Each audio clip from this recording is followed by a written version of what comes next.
पीछे के लोग इतने सोए हुए हैं, उनको समय नहीं मिला। आज हमारे जो मंच पर सम्मानित कांचन रैया जी, हमारी जेएनयू की वाइस प्रेसिडेंट डॉक्टर सरिता शेखर जी, हमारे सुमित चौहान जी, उमेश जी, धर्मेंद्र कुशवाहा जी, पलटन जी, करुणानिधि जी, हमारे तमाम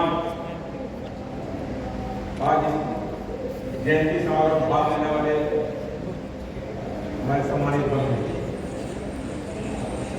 आप तुरंत कुछ दिन पहले ही चुनाव इस देश में हुआ और सब लोग इस चुनाव में हम लोगों ने भाग लिया। और इस चुनाव में हर पार्टी का एक ही मुद्दा था। कोई पार्टी कह रही थी कि आरक्षण खत्म कर देगा, संविधान खत्म कर देगा। कुछ पार्टियां कह रही, जो भी पॉलिटिकल पार्टी है, मैं किसी का नाम नहीं लेता, कुछ कह रहा था कि संविधान खत्म कर दिया जाएगा, आरक्षण खत्म कर दिया जाएगा। कुछ लोग कह रहे थे संविधान खत्म नहीं होगा, आरक्षण खत्म नहीं होगा। ये आप लोगों ने सबने सुना। एक कहावत है, लोग गुड़ खाते हैं और गुलगुला से परहेज करते हैं, याद रखना। किसी ने विश्वास का नाम नहीं लिया, किसी ने अम्बेडकर का नाम नहीं लिया, किसी पॉलिटिकल पार्टी ने इन दोनों ने जो हमारे पिछड़ों, दलितों और दलितों के लिए, आदिवासियों के लिए काम किया, किसी ने नहीं। आरक्षण किसने लागू किया, उसका भी नाम नहीं लिया। आरक्षण का क्या हुआ, कुछ नहीं। यही दोनों करते हैं, दोनों को है। जितनी भी राजनीतिक दल इस देश में है, उसको विश्वनाथ प्रताप सिंह से और अम्बेडकर से भारी भाई कहीं लोग हम लोग से बड़ा नेता नहीं होते। वो तो है, किसी के कहने से, किसी के नहीं कहने से थोड़े होगा। आप इस देश में बुद्ध हुए, लोग नहीं मानते, बुद्ध को इस देश के लोग नहीं मानते, दूसरे देशों के लोग मानते हैं। और जिस देश के लोगों ने बुद्ध को माना, वो हमसे बहुत आगे हो। हम लोग नहीं मानते। जो लोग विश्वनाथ प्रताप सिंह, कोई अम्बेडकर को हाथ नहीं करेंगे, उनका नाम नहीं लेगा, वो क्या हो? वो तो है ही अमर। उन्होंने जो काम किया दलितों के लिए, पिछड़ों के लिए, आज नहीं तो कल लोग जागी जाएंगे, कहेगा ये नहीं था। ये काम, इसके नाम को दबाने का हर पॉलिटिकल पार्टी प्रयास है। वो नहीं चाहते कि इन लोगों का नाम ले, हम को कहता हम तो लंबी लकीर नहीं खींचना चाहते, लेकिन वो मिटाने का प्रयास है। सब जानते हैं इस देश में जो आरक्षण विश्वनाथ प्रताप सिंह ने लागू किया, कोई मामूली घटना है क्या? इतनी बड़ी घटना, इतना बड़ा जो राजनीतिक परिवर्तन इस देश में आया है, उसका नाम सिर्फ विश्वनाथ प्रताप सिंह। उसमें जो उच्च जाति के लोग बड़े गाली दे रहे थे विश्वनाथ प्रताप सिंह को, लेकिन जब ईडब्ल्यूएस आया 10% उनको भी मिल गया। यदि विश्वनाथ प्रताप सिंह मंडल कमीशन लागू नहीं करते, इस देश में ईडब्ल्यूएस का आरक्षण 10% नहीं मिलता। ये बात सब जानते हैं, नहीं बोल सकता। और आपको ताज्जुब लगेगा, इस पिछड़े वर्ग के आरक्षण को हम लोग को लेने में 70 साल लगे, जो स्वर्ण जाति ईडब्ल्यूएस के आरक्षण को लेने में मात्र 70 घंटे लगे। पूरा देश 70 घंटे में सब ये अंतर है। तो आप जो न्यायपालिका की बात हम लोग करते हैं, सम्मान्य न्यायपालिका, वो तक कोई बात नहीं, उससे आशा ही रखना बेकार है। वो तो उसमें आशा रखते हैं अपना गलती कर। हमारे पास जो अधिकार वोट का अधिकार, उसका हम लोग वोट के अधिकार को कहिए कि जो भी आरक्षण आप देना चाहते हैं, उसको 9th शेड्यूल में शामिल करो। यदि 9th शेड्यूल में शामिल हो जाएगा तो वोट में चैलेंज नहीं हो सकता। ये संविधान में लिखा हुआ। तो हमारे लोग जो है वो अपना काम कर लेते हैं कि चलो भाई आरक्षण दे दो, वोट दे दो, खत्म कर दो।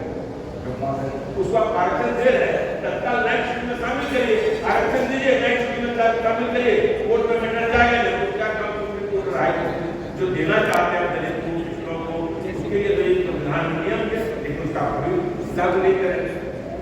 आरक्षण देने के मामले में अभी बहुत लोग कह रहे हैं कि भाई आरक्षण हमने दे दिया। आरक्षण इस देश में किसी ने दिया। आरक्षण इस देश में 2 आदमी ने, पिछड़ों शेड्यूल कास्ट को आरक्षण अंग्रेज के जमाने में मिल गया, उसको कोई नहीं रोक पाया। लेकिन जो आरक्षण वो विश्वनाथ प्रताप सिंह जी, अर्जुन सिंह, सारे चीज आरक्षण उन लोगों ने दिया। इन दोनों नेताओं ने, आप सब जानते हैं इन लोगों के साथ इस देश में क्या किया गया। अंग्रेज जाति में पैदा लेने के बाद पिछड़ों के लिए काम करना कितना कठिन काम है, ये इन दोनों नेताओं से कोई उसकी जयंती नहीं मनाता। अगले लोग भी नहीं मनाते हैं, बोलता हमारा देश ने क्या किया, आप लोग पिछड़ों के लिए किया, और पिछड़ा लोग सोया हुआ है, उसको पता ही नहीं चलता है अपने देश में। बड़ी बात है। और जो आरक्षण विश्वनाथ प्रताप सिंह जी, अर्जुन सिंह जी द्वारा इस देश में दिया गया है, उसका कहाँ होगा? जितनी भी यूनिवर्सिटियां हैं, सेंट्रल यूनिवर्सिटी, सबका पोस्ट वैकेंट कहते हैं आरक्षण लागू करेंगे। भाई जो बैकलॉग है कितने दिनों से, कब अर्जुन सिंह जी ने 2008 में आरक्षण लागू कर दिया शिक्षा में, कहाँ दिया आपने? आज भी सेंट्रल यूनिवर्सिटी जितने एम्स हैं या जहाँ लागू होना चाहिए 25% आरक्षण, अभी तमिलनाडु के हमारे कर्नाटक में बहुत खाली है, वो लागू नहीं करना चाहता। कभी कभी कहता है कि सिंगल पद हो जाए तो आरक्षण लागू नहीं होगा। कितनी हर देश पे आपको लड़ाई है, हर कदम पे आपको लड़ाई है। और कुछ लोग कहता है कि आरक्षण हम दे दिए, किसी ने नहीं, किसी 2 आदमी का नाम है जिसने पिछड़ों को आरक्षण दिया और इन्हीं दोनों ने अगलों को भी आरक्षण दिया। इसलिए जो पिछड़ों को आरक्षण नहीं देता, इस देश के ईडब्ल्यूएस को भी आरक्षण नहीं मिलता। ये लोग हम सब जानते हैं। और आज क्या स्थिति है? शिक्षा मूल मंत्र है। बिना शिक्षा के किसी भी व्यक्ति का उत्थान नहीं हो सकता, प्रगति नहीं हो सकता। खासतौर पर दलित पिछड़ों का, जिसके पास पूंजी देश में, पूंजी दूसरों के पास, वो आप जा नहीं सकते। आप अपने जीवन स्तर को, अपने समाज को आगे तभी ले जा सकते हैं जब आपके पास शिक्षा। लेकिन शिक्षा का क्या दुर्गति है देश में, ये किसी से छुपा हुआ नहीं। एक भी एग्जाम नहीं हो पा, सारे एग्जाम का पेपर लीक या किसी का हो, ये जितनी भी राज्य सरकारें हैं, हम किसी दल का नाम ले रहे हैं, सबका पेपर लीक। क्या बात है, आप व्यापक घोटाला आपके यहाँ हो रहा है, आपके यहाँ नीट का लीक हो रहा है, सब चीज लीक ही लीक क्यों हो रहा है? उत्तर प्रदेश में लीक, बिहार में लीक, झारखंड में लीक, जितने मध्य प्रदेश में लीक, कोई सरकार का नाम नहीं कर रहा है। सब क्यों भाई? आप एक साधारण जो लाखों बच्चे इस देश के हैं, उसके भविष्य के साथ वो खिलवाड़ करना चाहते हैं। एक परीक्षा भी सही तरीके से जो भी लोग है वो आए, जो नहीं है नहीं आए। इसलिए आपको, हम लोग को, जनता को जागना पड़ेगा। तो क्या कारण है कि सब काम आप सही नहीं इस तरीके से कर लेते हैं? और जो हमारे देश का होनहार भविष्य है, जिसके ऊपर देश का भविष्य टिका हुआ है, जो इस देश को आगे ले जाना चाहता है, उसका भरोसा नहीं हो रहा है। इसलिए आपको मजबूती से इन बातों को जनता के बीच लेना होगा। जब तक ये बात जनता नहीं जानेगी, तब तक आपका इस देश में कल्याण पिछड़ों का, दलितों का होने वाला नहीं, आदिवासियों का होने वाला नहीं है। इसलिए हम लोग को जागना पड़ेगा। यदि इसी प्रकार हम सोए रहे, जो हमारा अधिकार संविधान में दिया हुआ है आरक्षण का, वो अधिकार की समाप्त होने वाला। और वोट का अधिकार भी होगा। यदि वोट के अधिकार को समझेंगे तभी ये सब मिलेगा। कौन हमारे लिए काम इस देश में कर सकता है, कौन हमारा अधिकार दे सकता है, उसी के साथ हम रहने चाहिए, वो किसी दल का व्यक्ति। आप देख लीजिए आज की स्थिति में सारी नौकरियां दिन प्रतिदिन प्राइवेट की है। जितनी भी सबसे ज्यादा नौकरी देने वाली संस्थान इस देश में रेलवे के मामले में जितना भी नौकरी था, धीरे धीरे सारे पद को समाप्त किया जा रहा है, तो निजी कंपनियों को सौंपा जा रहा है। निजी कंपनियों का सौंप रहे हैं, उसमें भी आरक्षण क्या हो सकता है? जो भारत सरकार के संस्थान के पैसे से कंपनियां चल रही है, उससे भारत सरकार के पैसे से चल रहे हैं, हमको उसमें आरक्षण मिलता था और आप उसको निजी को दे दिया। निजी कंपनियों में जब आपका पैसा लगा हुआ है, किस आधार पर मुझे निजी कंपनियों में आरक्षण? हमको उसके अपने बुद्धि से जो चला रहा नहीं मांगा, लेकिन जिस पैसे से भारत सरकार के पैसे से जनता के टैक्स से जो कंपनियां चल रही है, उसमें आरक्षण निश्चित तौर पर मिलना चाहिए, लेकिन नहीं मिल रहा।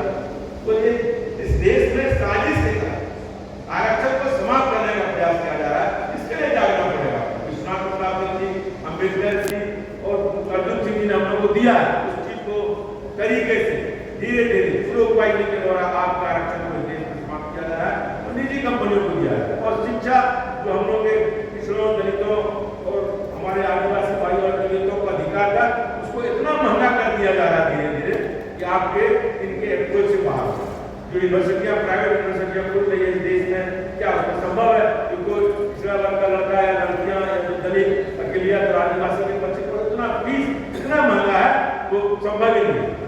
उसके अप्रोच से बाहर करने का प्रयास किया जा रहा है। गरीबों के अप्रोच से इस शिक्षा को दूर किया जा रहा है। हम लोग तरीके से आपको समझ में भी नहीं आएगा कि आप तो निजीकरण कर रहे हैं, निजीकरण कर रहे हैं, अभी क्यों कर रहे हैं? जब शुरू में था उस जमाने में उनका आरक्षण है, तो उसमें कहाँ निजीकरण? उसमें IIT में पढ़ने में लगता था 10,000 रुपया, आज IIT में पढ़ने में लगता है 1 लाख। GNU में पढ़ने में उसमें बहुत कम फीस लगता था। धीरे धीरे जो सरकारी कॉलेज है, जो सरकारी यूनिवर्सिटियां हैं, उसका भी मेडिकल कॉलेज, सबका फीस धीरे धीरे वृद्धि किया जा रहा है कि आपके फीस से बाहर। इन सब चीजों को देखना पड़ेगा। ठीक, हमारा कोई बच्चा, गरीब बच्चा, उस पढ़ने में तेज था, उसने कंप्लीट कर लिया, लेकिन उसके पिताजी माताजी की स्थिति नहीं कि स्टाफ में होगा, और जो स्कॉलरशिप था उसको भी धीरे धीरे खत्म किया जाए। अभी पार्लियामेंट में पिछले सेशन में थे, बोला हमने क्या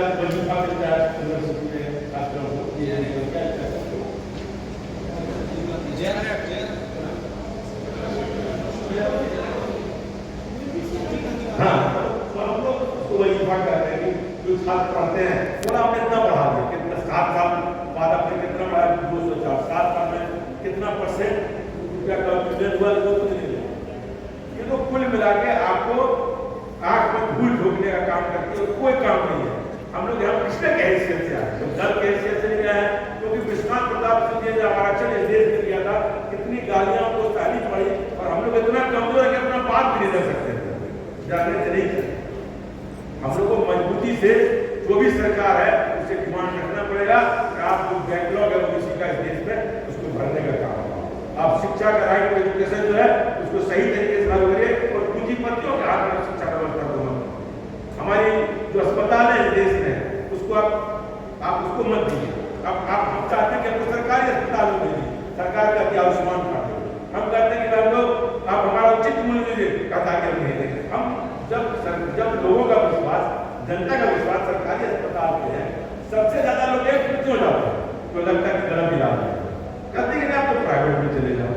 नहीं बात, जनता चाहती है सरकारी विद्यालय में पढ़े, सरकारी अस्पताल में जाए, क्योंकि हमको ज्यादा विश्वास है, कहते हैं प्राइवेट 5 साल बाद आपको बंद कर देगा, आपका अस्पताल बैठ जाएगा, सिस्टम खत्म हो जाएगा, फिर आप परेशान नहीं। इसलिए हम लोग को मजबूती के साथ जो भी हमारे पिछले वर्ग के लोग हैं, क्लास के लोग हैं, लाइफ के लोग हैं, फाइनेंस के लोग हैं, उनको लड़ना पड़ेगा मजबूती से। विश्वनाथ साहब जैसे मसीहा आप पैदा होने वाले हैं, अर्जुन सिंह जैसे त्याग करने वाले पुरुष पैदा नहीं होने वाले, अम्बेडकर के जैसे नहीं होंगे, बुद्ध के जैसे नहीं होंगे। अब हम लोगों को अपनी लाइफ खुद लड़नी है, तो जब नेताओं का करेगा वो करेगा तो संभव ही नहीं है, अब वो नहीं होने वाला। इसलिए जो भी ओबीसी के जनता है, माइनॉरिटी के, शेड्यूल कास्ट के, शेड्यूल ट्राइब के, उसको आगे बढ़ना पड़ेगा, तो उसके लिए बृहद पैमाने पर तैयारी करनी पड़ेगी। हमारे एक भाई उमेश जी ने कहा कि बीपीसी की जयंती को बृहद पैमाने पर मनाने की आवश्यकता है। हम आपके बात का समर्थन करते हैं। आगे जो भी सम्मान्य विश्वनाथ प्रताप सिंह की जयंती मनाई जाएगी प्रधानमंत्री की, हम लोग उसको बृहद पैमाने पर मनाएंगे, और एक तैयारी समिति का गठन हम लोग आज के बाद यहाँ से निकल जाने के बाद कर देंगे कि 1 साल तक तो प्रयास करते रहेगा किस स्थान पर जनता 150 आदमी से कोई डरने वाले नहीं। हम लोग एक हॉल में बंद होकर 150 कर रहे हैं, जो कान में आवाज नहीं है। जब आप 1000, 2000, 5000 आदमी किसी खुले मैदान में करिएगा तो आवाज जाएगी, आपको आवाज पहुंचानी पड़ेगी। अब बंद करवाने में करिएगा तो ये आपके माध्यम से जो चला रहे हैं उनको सुनता है, लेकिन जब 5000, 2000 आदमी दिल्ली में इकट्ठा होकर कोई मीटिंग और किसी की जयंती मनाएंगे, सरकार का भी काम सचिव की जनता जनता चाहती है। इसलिए आपने जो कहा है उसके बात का हम समर्थन करते हैं, और एक तैयारी समिति का गठन अभी हम लोग तत्काल सुनील सरकार में लग रहे हैं, हम लोग लक्ष्य को करेंगे। 1 साल समय मिलेगा, किस जगह किस स्थान पर कम से कम 2000 आदमी हम लोग इकट्ठा है और बीपीसी की जयंती मनाना, तभी जाके उसके कान जो भी सरकार रहेगी, भारत सरकार या राज्य सरकार है, उसके कान में थोड़ा आवाज आएगा कि पिछड़ा वर्ग, दलित वर्ग, हमारा क्रियक वर्ग और आदिवासी वर्ग इस देश में जाग रहा है, इसीलिए से अधिकार को बता दे सको, दबा के लिए रख सके, तभी आपका ये काम हम लोग हो सकेगा। और आपने इतने लोग आज हमारे कम समय में उपस्थित हुए, तमाम हमारे मीडिया के बंधु भी आए हुए हैं, सारे लोगों को हमारे सम्मानित बंधु, हमारे तमाम गेस्ट जो है सम्मान करते हैं। आपने अपना बहुत समय निकालकर इस जयंती बीपीसी के प्रति श्रद्धांजलि देने के लिए उपस्थित हुए तमाम लोगों को धन्यवाद।